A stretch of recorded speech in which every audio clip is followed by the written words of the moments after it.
Alhamdulillah, wassalatu wassalamu ala rasulillah wa ala alihi wa sahbihi wa la hawla wa la quwwata illa billah ma ba'd. Kita baca ayat yang ke-91 dari surat Al-Baqarah. Qala Allah Ta'ala: wa idza qila lahum aminu bima anzala Allah qalu nu'minu bima unzila alaina wa yakfuruna bima wara'ahu wa huwa al-haqq musaddiqan lima ma'ahum qul falima taqtuluna anbiya Allah min qablu in kuntum mu'minin. Wa idza qila lahum, dan jika dikatakan kepada mereka, jadi Yahudi, lil Yahud, lahum yani lil Yahud. Dan apabila dikatakan kepada mereka, ini orang Yahudi, aminu, berimanlah kalian, bima anzalallah, kepada apa yang Allah turunkan.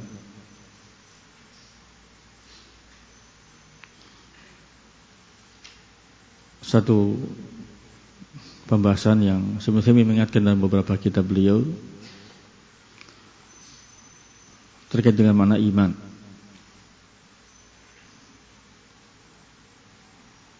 Di sebagian kitab beliau sebutkan iman tidak cukup semata-mata diartikan tasdiq, membenarkan.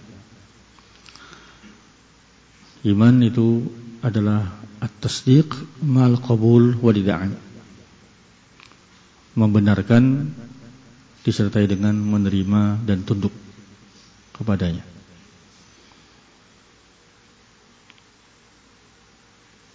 Sehingga di sini kata beliau rahimahullah, aminu yani saddiqu bihi ma'a qabulihi wal ida'an lahu. Aminu, benarkanlah kalian ini, benarkan oleh kalian dan terimalah serta tunduk kepadanya. Tidak semata-mata bermakna tasdiq. Apa buktinya kata beliau? Abu Talib saddaqa Rasul, beliau membenarkan kenabian Rasul, tetapi Abu Talib tidak beriman karena tidak menerima dan tidak tunduk kepadanya.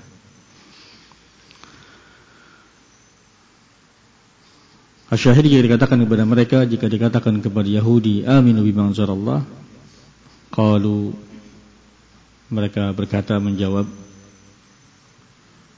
nu'minu, kata mereka, kami beriman, bima unzil alaina, pada apa yang diturunkan kepada kami, yakni Taurat.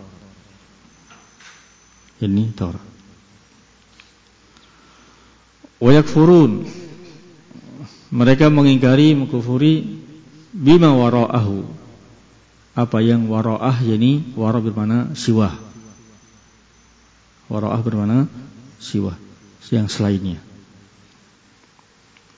yakni maksudnya adalah Al-Quran.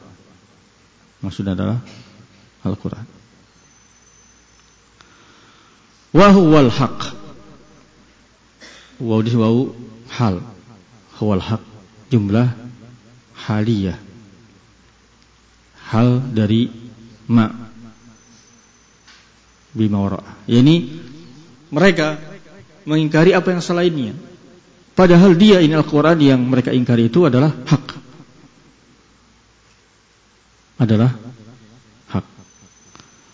musaddiqan lima ma'hum, dan membenarkan apa yang bersama mereka, yang sudah kita baca di ayat sebelumnya. Membenarkan dalam artian, bahwasanya Taurat memang datang dari Allah Subhanahu wa taala, membenarkannya ini karena isinya sama dengan apa yang ada dalam Taurat, bahkan menyempurnakannya. Mereka mengingkari Quran, Al-Quran adalah hak, dan membenarkan apa yang pada mereka. Kemudian Allah Subhanahu wa taala membantah pernyataan mereka yang mengaku beriman kepada Taurat. Qul, katakan wahai Muhammad sallallahu alaihi wasallam, wahai Nabi, falima taqtuluna anbiya Allah min qabl, Mengapa kalian membunuh nabi-nabi Allah sebelumnya, sebelum Nabi Muhammad sallallahu alaihi wasallam? In kuntum mu'minin. Jika kalian benar-benar beriman kepada para nabi sebelum Rasul Muhammad sallallahu alaihi wasallam, kenapa kalian membunuh mereka? Ini bantahan buat ucapan mereka mengaku nu'minu bima unzila alaina. Mereka kufur kepada Quran dan juga mengingkari Taurat yang turun kepada mereka. Dalam Taurat ada berita tentang akan datang Nabi Muhammad sallallahu alaihi wasallam. Qul falima taqtuluna nabi Allah, katakan kalau memang kalian benar-benar beriman kepada kitab-kitab sebelum Quran, kenapa kalian membunuh nabi-nabi Allah yang datang sebelumnya, sebelum Nabi Muhammad sallallahu alaihi wasallam, in kuntum mu'minin, jika kalian benar-benar beriman. Ini makna ayat yang ke-91. Ada faedah di sini. Beliau rahimahullah menyebutkan 7 faedah, kita baca sebagiannya. Yang pertama kata Syekh Utsaimin rahimahullah, itu menunjukkan annal Quran kalamullah. Quran adalah kalamullah, firman Allah. Al-Quran kalamullah, laysa bimakhluk. Itu adalah akidah Ahlussunnah wal Jamaah. Yang kedua, dia itu menunjukkan bahwasanya Allah Subhanahu wa taala di atas. Itu menunjukkan uluhullah bidzatih. Karena bima anzalallah, Allah turunkan.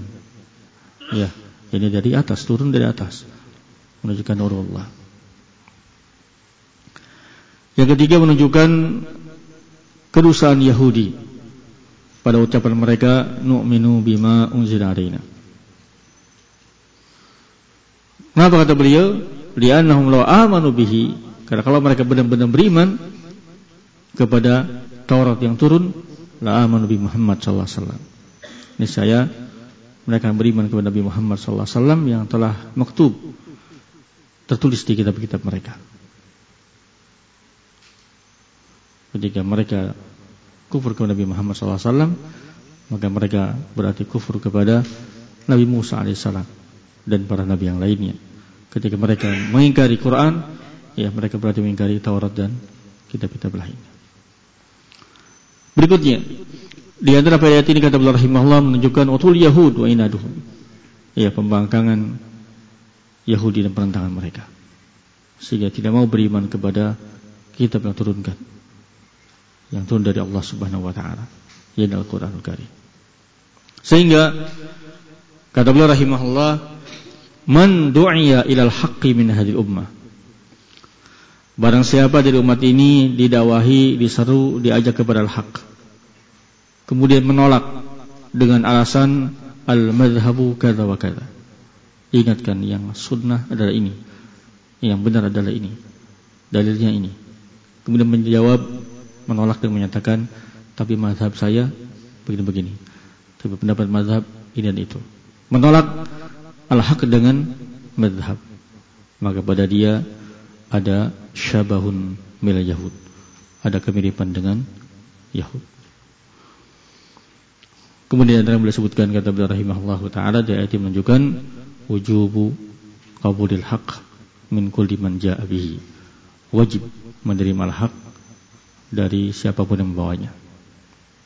Dan sering saya ulang, diingat para ulama kita, beda antara qabul dengan talab. Beda bab qabulul haq dengan talabul haq.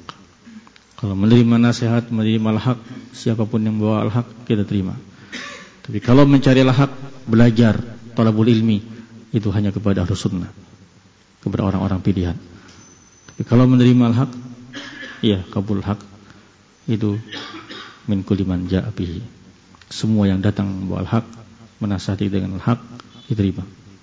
Tapi talab, mencarinya, belajar kepadanya hanya kepada Ahlus Sunnah. Wallahu a'lam bishawab.